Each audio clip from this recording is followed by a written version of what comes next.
അപ്പോൾ എനിക്കും പറയാനൊക്കത്തില്ല, ആർക്കും പറയാനൊക്കത്തില്ല. എൻ്റെ അപ്പം 500 വർഷം ചെയ്തെന്ന് പറയാനൊക്കെ ഇല്ല. ഒരു 2000 മുതൽ കൂട്ടിയാൽ മതി. 20-25 വർഷത്തിനിടയിൽ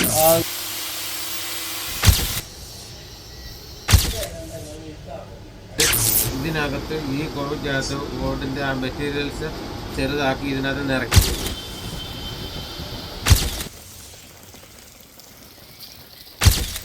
ശരിയാണ്. ഇങ്ങനൊരു അത്ര ആൾക്കാരുടെ ദൈവം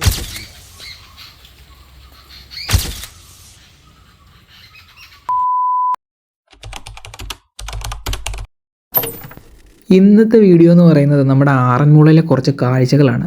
ആറന്മുളയിലെ കാഴ്ചകൾ മാത്രമല്ല, ആറന്മുളയ്ക്ക് അടുത്തുള്ള കുറച്ച് പ്രധാനപ്പെട്ട 2-3 സ്ഥലങ്ങളിലെ കാഴ്ചകളും ഈ വീഡിയോയ്ക്കകത്ത് ഉൾപ്പെടുത്തിയിട്ടുണ്ട്. പത്തനംതിട്ട ജില്ലയിലെ ഏറ്റവും പ്രധാനപ്പെട്ട സ്ഥലങ്ങളിലൊന്നാണല്ലോ ആറന്മുള. ആറന്മുള എന്ന് കേൾക്കുമ്പോൾ തന്നെ നമ്മുടെ മനസ്സിലേക്ക് ഓടി വരുന്നത് നമ്മുടെ ആറന്മുള പാർത്ഥസാരഥി ക്ഷേത്രത്തെക്കുറിച്ചാണ്.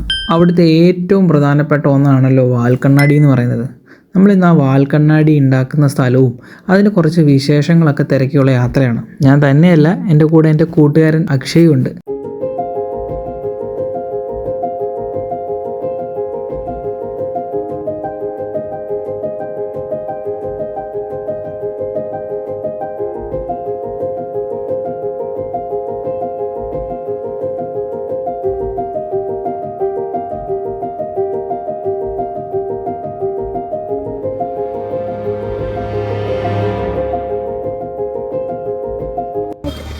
നമസ്കാരം, എൻ്റെ പേര് മുരുകൻ എന്നാണ്. ആറന്മുള കണ്ണാടി നിർമ്മാതാവാണ്. ആറന്മുള ക്ഷേത്രത്തിൻ്റെ മുന്നിൽ തന്നെ, കിഴക്കേ നടയിൽ തന്നെയാണ് വർക്ക്ഷോപ്പ്.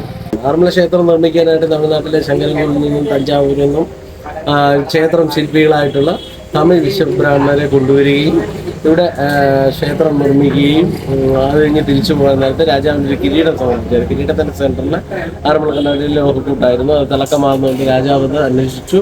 അത് വളരെയധികം സന്തോഷമായി.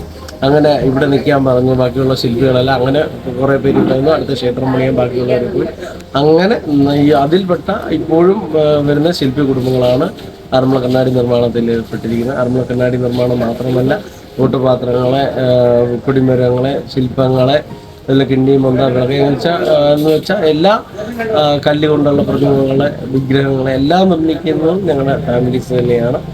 അത് ഓരോരോ വിഭാഗമായിട്ട് മാറി ചെയ്തു കൊടുക്കുന്നത്. എല്ലാവരും കൂടാണ് ഒരു ക്ഷേത്രം നിർമ്മിക്കുന്നതെങ്കിൽ ഇപ്പോൾ പലരും പല സ്ഥലത്താണെങ്കിലും ആറന്മുള ക്ഷേത്രത്തിന് അടുത്ത് കിടക്കുന്ന നമ്മൾ വിശ്വകർമ്മരായിട്ടുള്ള ആൾക്കാരാണ് ആറന്മുള കണ്ണാടിയുടെ നിർമ്മാണം ചെയ്യുന്നത്. ഇപ്പോഴും അതേ കുടുംബങ്ങൾ തന്നെയാണ് ഇപ്പോഴും ഇവിടെ നിലവിലുള്ളത്.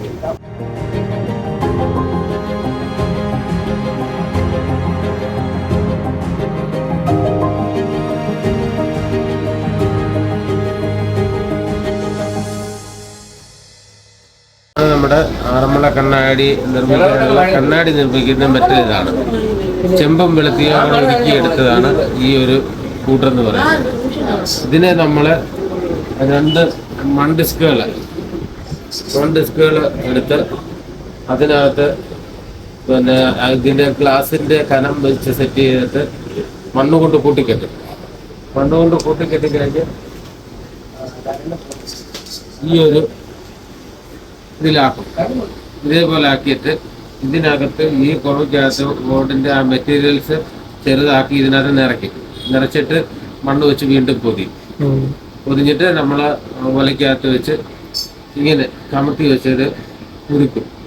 ഉരുകി കഴിയുന്നുണ്ടെങ്കിൽ ഈ എയർ ഹോളിനകത്തൂടെ അത് ഉരുകി വന്ന് ടെസ്റ്റ് ചെയ്ത് നോക്കിയിട്ട് പിന്നെ അവന് ചെറുകെ ഇത് ഈ രീതിയിൽ നോക്കുന്നുണ്ടെങ്കിൽ ഈ ഇതിനകത്ത് ഉരുകി കിടക്കുന്ന ആ ദ്രാവകം ഇതിനുള്ളിലേക്ക് ചെന്ന് ഒരു ഷീറ്റ് രൂപത്തിൽ ആക്കിയെടുക്കുന്നത്. പിന്നെ ഇത് തണുത്ത് കഴിയുമ്പോൾ ഇത് പൊട്ടിച്ചെടുത്ത് കഴിയുമ്പോൾ നമുക്ക് ഇതേ രീതിയിൽ കിട്ടുന്നത് ഷീറ്റ്. അത് പിന്നെ നമ്മൾ ഓരോ ഫ്രെയിമിൻ്റെ വലിപ്പം അനുസരിച്ച് ഇത് കട്ട് ചെയ്ത് എടുക്കുന്നത്. സാധാ ഗ്ലാസ് കട്ട് ചെയ്യുന്നത് അതേ രീതിയിൽ തന്നെ ഇത് കട്ട് ചെയ്യുന്നത് ആ ഗ്ലാസ് പൊട്ടുന്നത് പോലെ തന്നെ ഇത് പൊട്ടുകയും ചെയ്യും.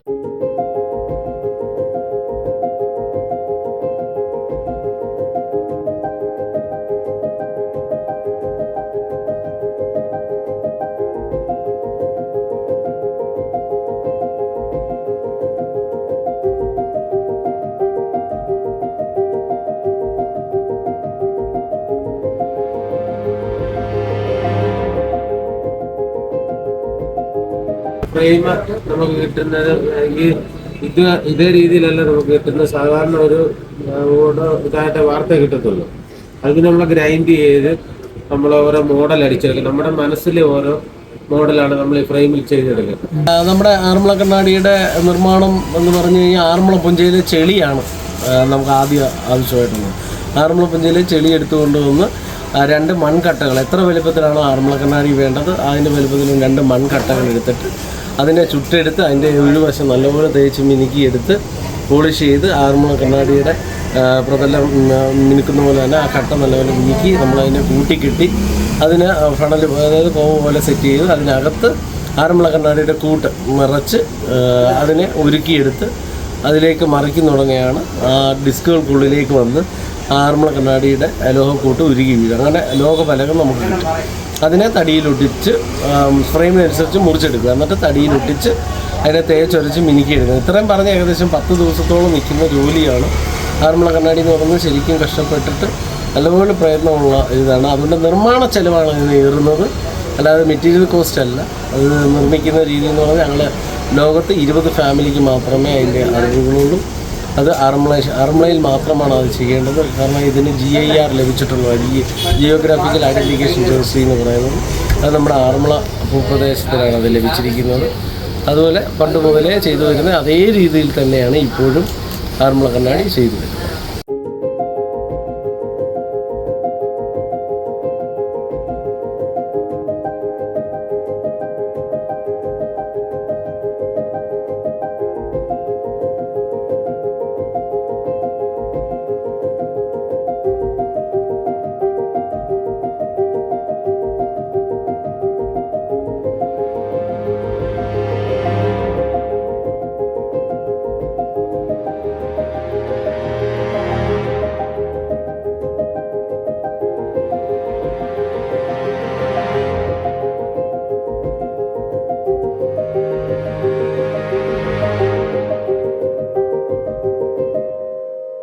അങ്ങനെ ഞങ്ങൾ ആറന്മുള കണ്ണാടിയുടെ വിശേഷങ്ങളൊക്കെ എടുത്തതിന് ശേഷം നേരെ ഞങ്ങൾ വന്നത് ഇടപ്പാറ മലദേവർ നടയിലേക്കാണ്. ഇവിടുത്തെ ഏറ്റവും വലിയൊരു പ്രത്യേകത എന്തെന്നാൽ നമ്മളൊക്കെ സിനിമയിലൂടെയും കഥകളിലൂടെയൊക്കെ വായിച്ചറിഞ്ഞ കായംകുളം കൊച്ചുണ്ണിയെ ദൈവമായിട്ട് ആരാധിക്കുന്ന ഒരു സ്ഥലവും കൂടാണ്.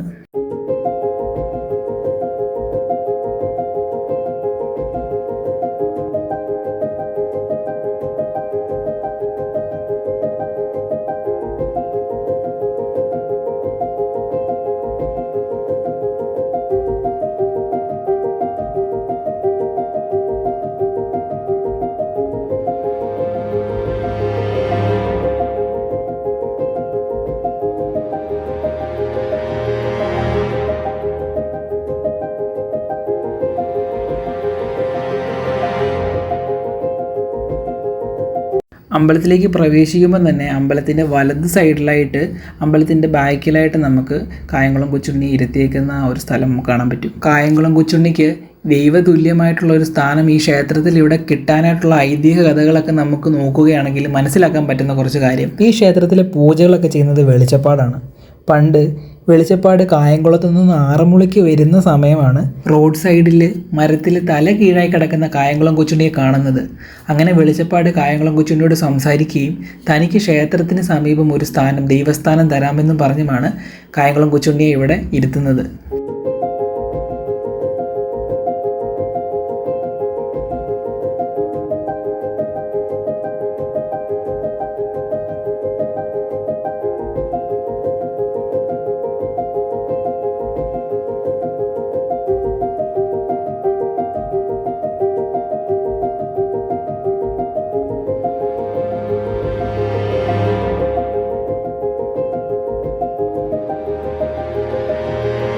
അങ്ങനെ ഞങ്ങൾ ഇവിടുത്തെ വീഡിയോ ഒക്കെ എടുത്തതിന് ശേഷം വീട്ടിലേക്ക് മടങ്ങുന്നതിന് മുമ്പ് ഒരു പ്രധാനപ്പെട്ട ഒരു ലൊക്കേഷനിലേക്ക് ഞങ്ങൾ പോകാമെന്ന് വെച്ചു.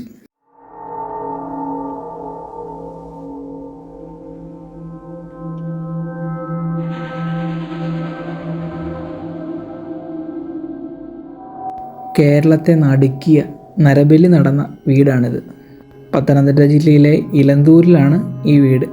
ഇവിടെ വന്നപ്പോൾ തന്നെ നല്ല രീതിയിൽ ഒരു പേടി കിട്ടിയെന്ന് തന്നെ പറയാം. അമ്മാതിരി അറ്റ്മോസ്ഫിയറാണ്. ഒന്നാമത്തെ കാര്യം, നമുക്ക് ഈ ഇവർ ചെയ്ത കാര്യങ്ങളും ഈ വാർത്തകളും ഒക്കെ കേട്ടിട്ടുള്ള ഇതിലാണ് നമ്മൾ ഇങ്ങോട്ട് പോകുന്നത്. അവിടെ ചെന്നപ്പോൾ പിന്നെ പറയാനില്ല, അതുപോലത്തെ ഒരു അന്തരീക്ഷമാണ്. ഞങ്ങൾ വരുന്നത് ഉച്ചയൊക്കെ ആയപ്പോഴാണ്. ഉച്ചയായിട്ടും ഇവിടുത്തെ ഒരു അന്തരീക്ഷം എന്ന് പറയുന്നത് വളരെ മൂകതയാണ്. പിന്നെ നമുക്ക് ഈ കാര്യങ്ങളൊക്കെ അറിയാമല്ലോ, വളരെ നെഗറ്റീവ് അടിച്ചൊരു സമയമായിരുന്നു ഇത്. ഇതാണ് അവരുടെ മെയിൻ വീടിൻ്റെ ആ ഒരു വാതിലെന്ന് പറയുന്നത്. ഇതിൻ്റെ ആദ്യം കാണിച്ച ആ ഒരു കിട്ടിയിട്ടുണ്ടല്ലോ, അതിനകത്താണ് അവർ ഇതുപോലെ മന്ത്രവാദവും അങ്ങനെ ചെയ്തു എന്നൊക്കെ പറയുന്നത്. നമുക്ക് അങ്ങോട്ട് പോകാൻ ഇതിൻ്റെ പുറകുവശം ഉണ്ടല്ലോ, അവിടെയാണ് കുഴിയൊക്കെ കുഴിച്ച് അവരെ പീസാക്കിയിട്ട് കുഴിച്ച സ്ഥലം. അപ്പം കൂടുതലായിട്ട് അവിടെ നിൽക്കാൻ തോന്നിയില്ല. അപ്പോൾ തന്നെ ഞങ്ങൾ കണ്ടിട്ട് പെട്ടെന്ന് തന്നെ അവിടെ നിന്ന് ഇറങ്ങി.